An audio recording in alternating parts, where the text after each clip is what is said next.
Dark days for Trinidad and Tobago's football. We've spent the past several months talking about off-field issues. On-field, the football has suffered as well. As I said several months ago, in my lifetime, this has been the worst performing Trinidad and Tobago national senior men's team I can ever recall. I'm on record as saying that arguably the best footballers in the region have come and been produced by TNT. But as things stand now, that is not happening.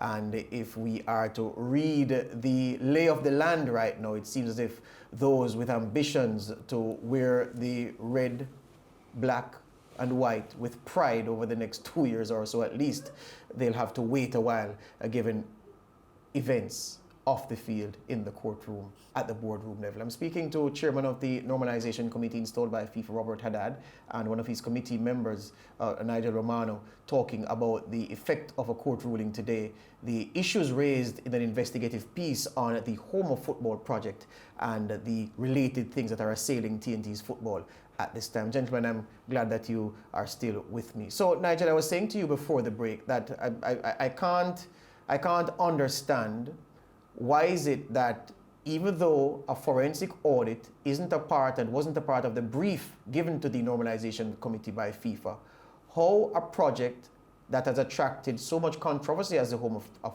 Football and the huge debts that we hear were incurred in bringing the project from genesis, well, from conceptualization to something that's actually in the ground now, how that couldn't escape the remit of the committee given the state of affairs that we have before us, and you were to respond to that.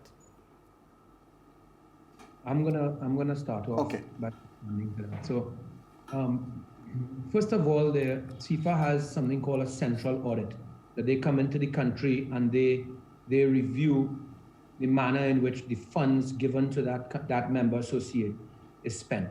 So FIFA has done their central audits, and they have reported that they found nothing untoward in what they've seen. We have also been very active with a statutory audit.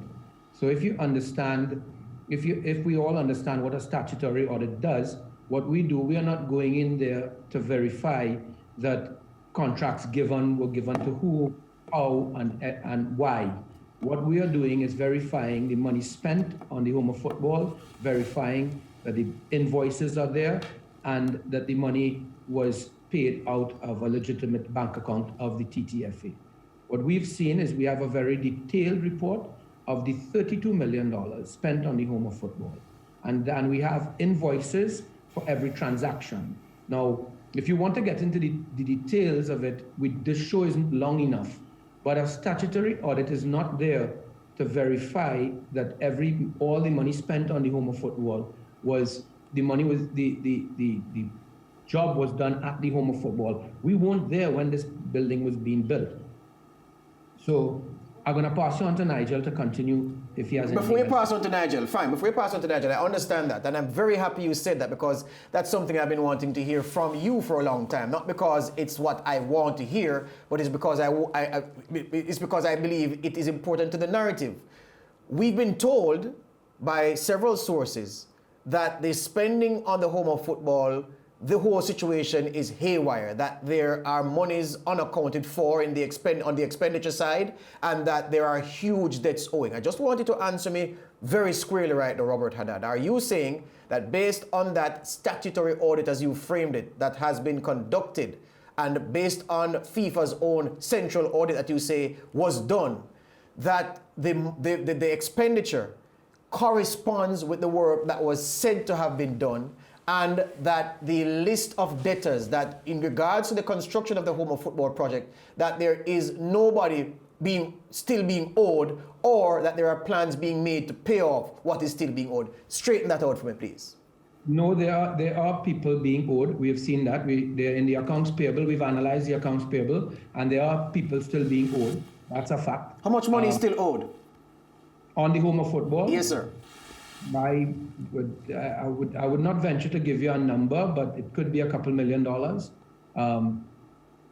But yes, there is money still. TT dollars or US? Well, I believe one of the reporters did an analysis of it also, and they were pretty accurate in the information. How they got that information, I can't tell you. But yeah, so yeah, I could give, we could get that detail for you. We have that detail.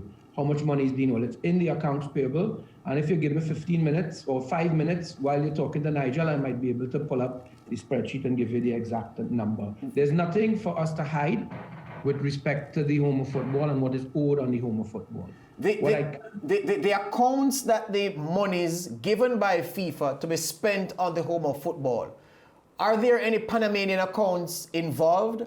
And were the accounts, are there any Panamanian accounts involved? Answer that first. No. As far as we've seen, there's the only account in Trinidad, in First Citizens Bank only. And even there are some aspects of the Mark Bassant report that the information is not 100% correct. So FIFA forward money, there's FIFA forward 1.0 that ran from 2016 to 2018. 2.25 million of that was allocated to the home of football. And there's FIFA forward 2.0 money that ran from 2019 to 2022. That's another $2 million. That money is not per year. So an association could ask for that money, all of the money in the first year of operation. Yes. So saying that nothing was left for the United TTFA is not an accurate statement.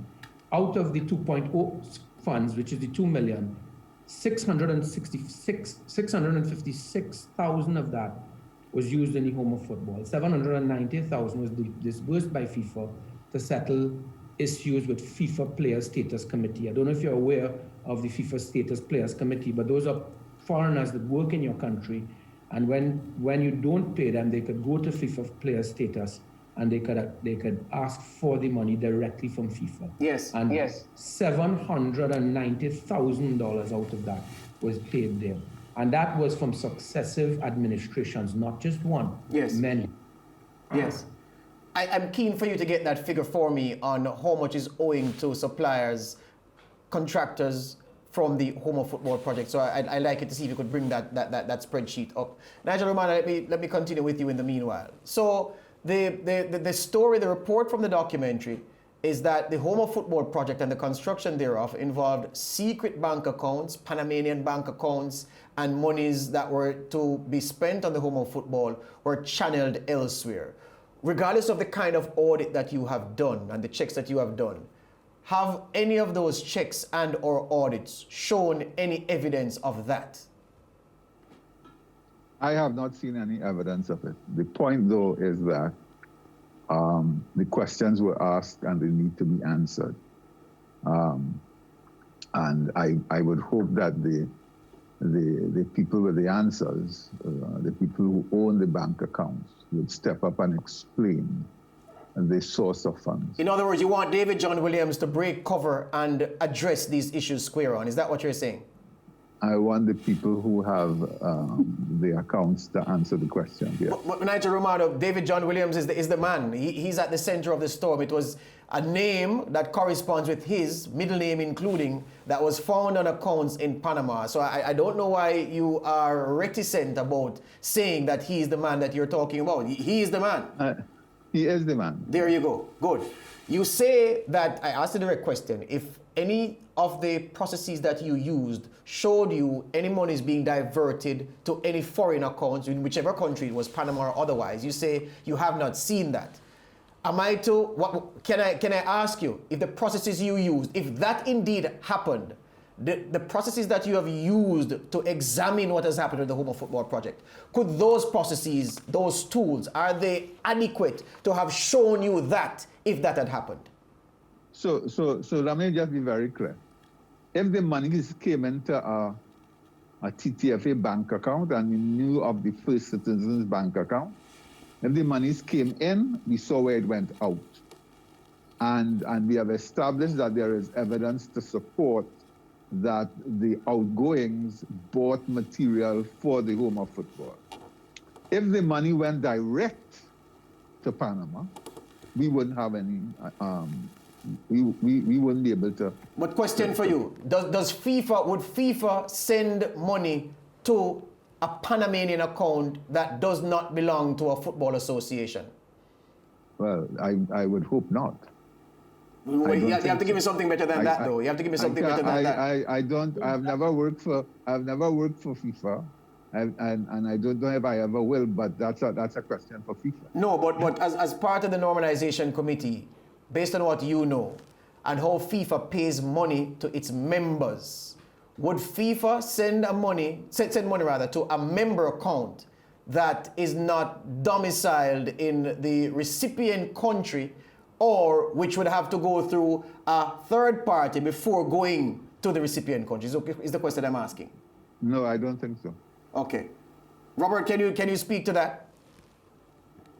I absolutely don't think so. I absolutely, the controls and the manner in which FIFA makes the TTFA account for the money in the TTFA, I just can't see that happening, but we are in charge of FIFA. Well, so let me ask it another way then. If FIFA is to make a disbursement to, say, the TTFA in this regard, can those monies be intercepted by any party from source, i.e. FIFA's bank accounts, and put anywhere else before coming to the TTFA? Is that possible? I don't think so. Robert Hadad? George, you're asking us a very difficult question. We are not in control of the funds. We don't know. What we could answer is what we see in the First Citizens bank account. What money that Mark Bassant and they picked up in somebody else's bank account in Panama, we don't know about that. What we do know is we made one payment to Ecotech in Panama, one payment, and we can trace that US dollar amount back to our bank account. So every dollar of FIFA money that came into the TTFA's accounts, regardless of where it was held, whether RBC or First Citizens, every cent that came into that account, has the normalization committee been able to trace where those monies went, what it went into? For the First Citizens account, yes. Which other accounts does the TTFA hold? Now, you just mentioned RBC. We have no evidence of an RBC. Well, I just mentioned it as a by-the-way bank. Okay. But if the money came into the TTFA's account at First Citizens, we know where it went. Right. So, but answer the other part of the question. How many bank accounts, how many banks does the TTFA bank with? First Citizens, I know for sure. Which other bank does it do business with that has an account with? No one else. As far as we see at the time in the time frame of David John Williams, it was always First Citizens. Do you get the impression, Robert Hadad, that there was information on the Home of Football project that may have been taken by, well, I don't know who, but may have been taken out of the TTFA's file folder by someone or a party before you took office? Do you get that impression, given that there's a gap in the body of information you have? I'm not going to answer that question on the air. That's a question I choose not to answer. All right. You choose not to answer whether or not a file on the Home of Football went missing before you took office. You're holding comment on that question, is what you're saying. It could. I am not. I can't answer that question. Is what I'm saying. I don't know that. I don't know if something is missing. What we do know is what we have a list of what was spent on the Home of Football. We've analyzed all the amounts. We've traced it back to the invoices. We've traced it back to the bank statement, and we have a statutory audit confirming that all of the money spent was legitimate money. We have no evidence of something missing. If contracts are missing, if there were contracts, we are not here to evaluate that. We are here to tell normalizing TTFA means we're here to evaluate the debts of the association, what is left owing. And just for the record, the number you're asking for is just approximately 2 million TT dollars that is still being owed on the Home of Football. And you are the one, of course, who are responsible for making the arrangements to pay, to settle those debts, correct? Yes. And you're in dialogue with those whom you owe? We have spoken to anybody who would call us, and we would give them the answers, many of them not that they want, because we don't have access to the debt is upwards of $70 million. We don't have access to that type of funds to pay everybody right now. And the FIFA funding, there's specific uses you can use the money for. So we're in the process now of working towards pay players, debts owed to the players for many years. We are working out the coaches, and we are in the process of negotiating and applying for those funds. Some of the others, like the people involved in the home of football and travel agencies et al., and people whose contracts were broken, we can't address those debts right now. We have to look for some sort of funding and decide, and we've made a few proposals back to FIFA already. Funding, we have to win back the support of corporate Trinidad. We have to get into sponsorship deals and look at how much money we get, and then sit with all of these creditors and negotiate with them. So I guess after all this, gentlemen, what I want to know is this. You say that, well, first you said you weren't commenting on whether or not some of the information that the home of football is missing. Then you said you don't know if information is missing. But let me ask this. Are you satisfied that you, based on the information you have, based on the matching of funds received and expenditure that you've been able to do, are both of you satisfied that there was no misappropriation or stronger of funds given by FIFA to Trinidad and Tobago to construct the home of football? Are any of you in a position to make that declaration today? No. No. No, we cannot. Go ahead. No, we can't answer that. You're asking us to answer something we did not invest. We can't prove that. We can't. What do you? We can't. No. Right. And there's nothing that has, well, apart from the documentary and what has been said otherwise, and I'm sure you'd have been bombarded with a lot of claims from people telling you this, telling you that. Have you seen anything that has caused you to want to take a deeper look into the home of football project?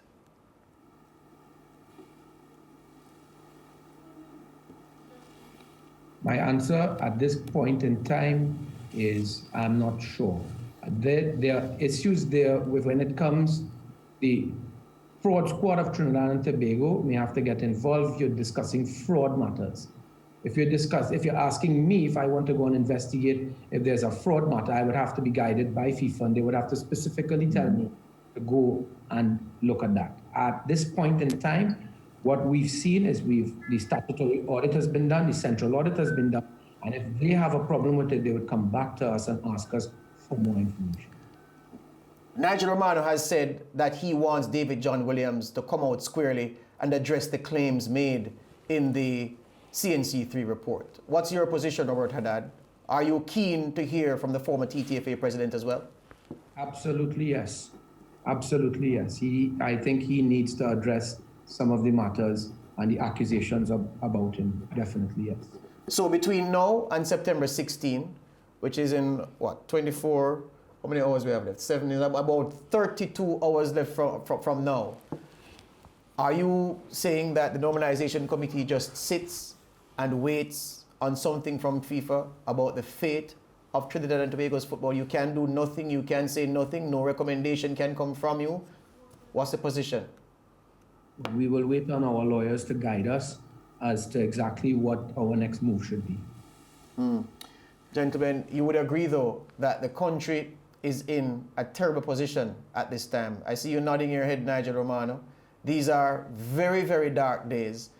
And I don't know why neither of you wants to call it, but it appears to me from here that suspension is the order of the day. Have you discussed what your role will be and how you'll carry out that role in a post-suspension environment, TT, out of world football, and how the Normalization Committee will act? Have you gone that far in your meetings with your members to decide how you're going to function? We haven't, but for me, it is critical that whatever happens, we focus on fixing the administration, the governance processes, the way that the way that football is administered, and that we focus first and foremost on what I refer to all the time as the engine room, the players and the coaches on the field, and make sure that in any prioritization, they come first. Not huge projects, not all this grandiose stuff that has been plaguing the sport for many years, but focus on building football, and football is about footballers. Final word to you, Robert Hadad. We seem to concentrate, George, a lot on this new development and in the home of football. But I want you to focus, and I would like everybody to focus on the real issue here. And the real issue here is for successive governance, successive leadership teams of the TTFA. They have gone on and on about the lack of governance and a mismanagement of the TTFA funds. And at the end of the day, what you need to do is fix the governance, and no one person signing a contract, not going back to the board of directors to get approvals. All of this has to stop. There's no way that we must have accountability and transparency, and that's what we have. I think our reputations precede us. At the end of the day, there are people out there that want to say all sorts of things and what we're supposed to do and not supposed to do. But if we get a chance to do our job, what we are going to do is ensure that the governance of the TTFA would make sure that this does not happen again. Hear you on that. Gentlemen, thank you for your time this afternoon. All the best. Thank you. Thank you. Panel, a lot has been said. What say you? Exhaustive. I mean, you know, it is amazing. When I looked at that documentary, George, I mean, it revealed a lot. Yes, we're only hearing one side of the story. We haven't heard from David John Williams. We haven't heard from him. He was playing golf at the time. Can't say he's a good golfer anyway, but he was just on the golf course doing his thing. But honestly, there's so many questions to be asked here. Even William Wallace's position in all of this, where he's fighting the normalization committee, to what end? It's obvious that FIFA is not going to deal with him. So even he should win here in the Supreme Court or the High Court in Trinidad and Tobago, FIFA is not going to open any doors for him. So why is he working so hard?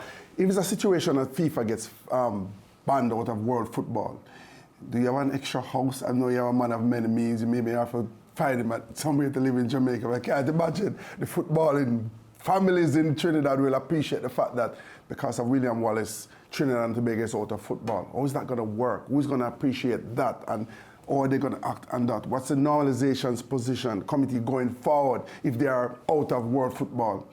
Will they be relevant anymore? There's so many questions to be answered here. What I get, George and Wayne, is that the Normalization Committee is very tight-lipped, because I listened to you ask so many questions, and, you know, the answers were not they weren't direct. So that's one thing.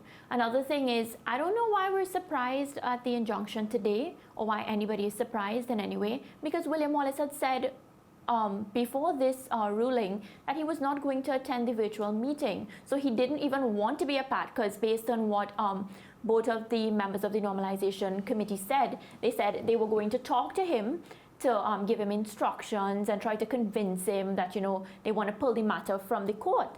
But he had said initially that he's not going to do it. So either way, he was not going to be a part of the meeting, and I don't even see the meeting tomorrow of being successful in any way. So I felt like this was coming, and the only road we're heading down now is to be suspended. Dark days in TNT. Dark? It's already dark. It's a white day.